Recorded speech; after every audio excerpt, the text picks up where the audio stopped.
Ever since IVF came into vogue, it became very obvious that all the women going through IVF do not respond similarly, and there is a huge variation in the response.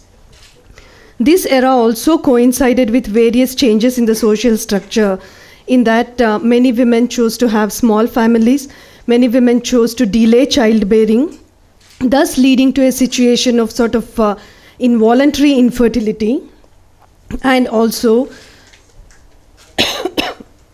concern about poor ovarian response arising thereof.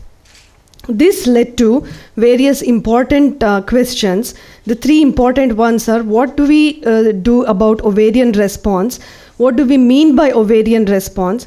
Can we actually predict this ovarian response to controlled ovarian hyperstimulation? And does this prediction actually help us in improving the clinical outcome? So if we look at the ovarian response, ideally it should mean both oocyte quantity and quality.